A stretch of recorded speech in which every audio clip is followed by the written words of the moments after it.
ဝေးရမယ့်ကြောင်းမစင်စားချင်မှုလွမ်းလေးတွေတော့ခက်ခံမသိမ်းထားမယ်အစင်မပြေဘူးမင်းနဲ့ဝေးရင်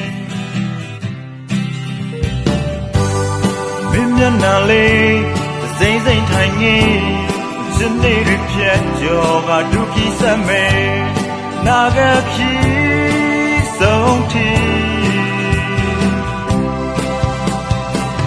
အိမ်မက်